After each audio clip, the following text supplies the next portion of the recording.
दधि मंथनकारिणी यशोदा को विव्रत करिसंति श्रीकृष्ण। से उतरी पड़ुथिबा क्षीर संभाळी को गले कृष्ण दधि भांडटी को भांगिछंती।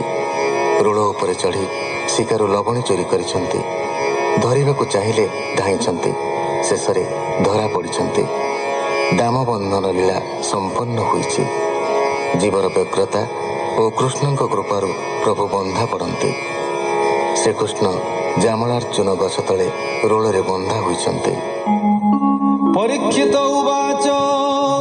भोमुनि कुबेर कुमरे वृक्ष होइले गोपपुरे कि दोष कले नारदरे साप पाइले कि पापरे से कथा कह मुनि बर निर्मल हेउ मो शरीर मुनि बोलंती ताहा शुणी कृष्ण चरित मने गुणी सुक उवाच नल कुबेर मणिग्रीव तपे तोषिले सदाशिव प्रसन्न होई उमाकांत बर जाचिले विश्वनाथ शुणी सानंद बेनी भाई कहंती सिरे कर देई आन संपदे कार्य नाही शुणी मा त्रैलोक्य गोसाई सतेक यक्ष अपसरी आंभे रमी भुवने हेरी अस्तु बोइले सुळ पानी दैव मिलाइलाणी कन्या समेते बेनी भाई मिलिले गंगा तीरे जाई बारुणी मध्य कले पान भोले होइले हतज्ञान दैवे निदा घर काल डेई पशिले गंगा जल वस्त्र पालटी वृक्ष तले कन्याए पशि गले जले करंती नाना रंगे केली हास परिहास ढमाली एमंत समय नारद जानते करंती बिना वाद्य कन्याए नारदंकु देखी तक्षणे क्रीडांत उपेक्षी जलु तुरी जे झामते वस्त्र से पिंधिले तुरीते भये कंपंती थर हर नपुण कोपे मुनिवर लुचिले वृक्षंकर पछे नारद देखंती प्रत्यक्षे जले क्रीडंती बेनी भाई देखिले कन्या मान नाही भोले चाहंती दश दिगे वस्त्र ही नाही कोटि भागे मध्य अरुण बेनी आखी मुनिंकी चाहंती निरेखी देखी नारद मुनिवर वीणा शब्द कले स्थिर कूले रहिले आड़ होई दयारे विचारंती चाही एबेनी कुबेर नंदन मदे होइले हतज्ञान दैव कलायांकु नाश तेणु होइला बुद्धि भ्रंश स्वभावे रजोगुण छंदे अज्ञान हेले मोह बंधे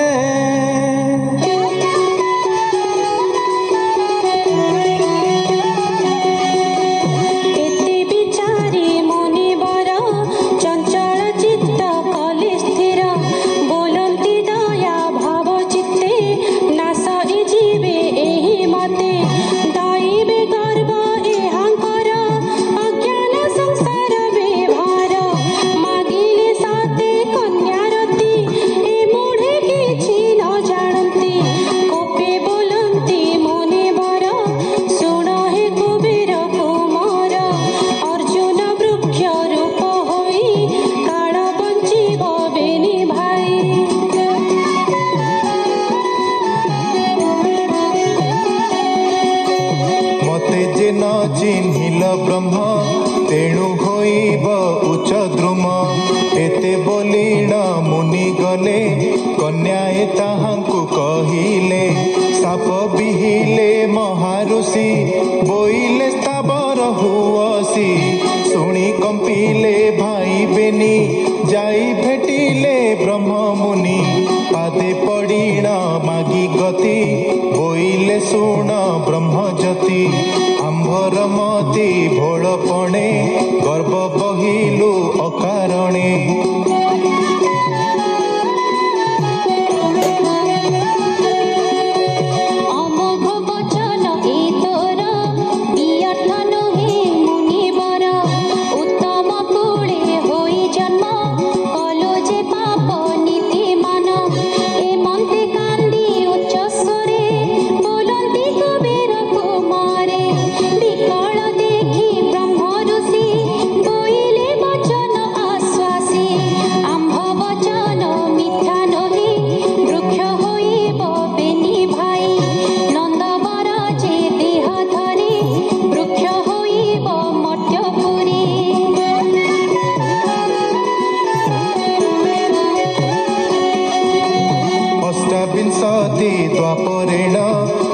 लभिबे नारायण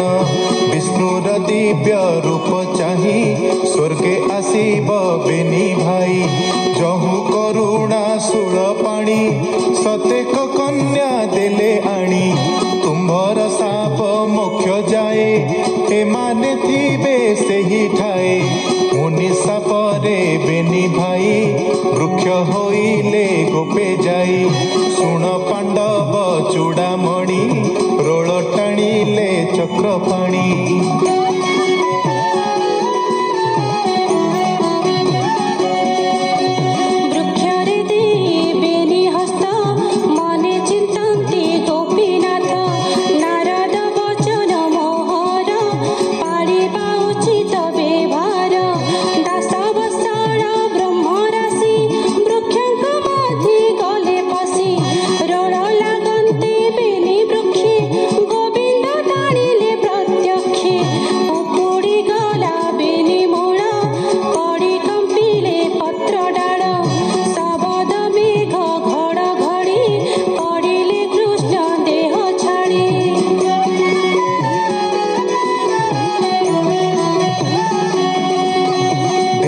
लगन्ते भावग्राही बाहर हेले बेनी भाई अनल प्राये तेज राशि गंजंती दिवा कर शशि कृष्ण को देखी बेनी भाई चरणे शिर देले नहीं चित्त निवेशी पद्म पादे बोलंती शोक गद गदे कृष्ण परमानंद हरि परम पुरुष मुरारी लीलाए करी विश्व माया भक्त जनरे करु दया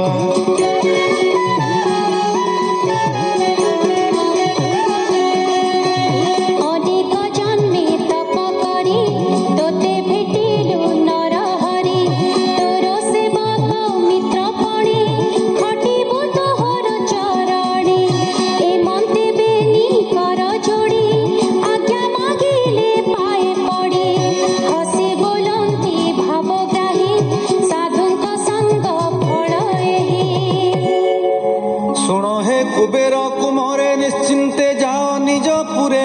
भक्ति करी मोर पादे मोते पाइब अप्रमादे कृष्ण वचन शिरे धरी उत्तर पथे गले चली भक्त बत्सल पितवास क्षमा करिबे मोर दोष से हरि चरणे विश्वास कहई जगन्नाथ दास इति श्रीमद्भागवते महापुराणे पारमहंस्यां संहितायां दशम स्कन्धे पूर्वार्धे नारद शापो जामलार्जुन मोक्ष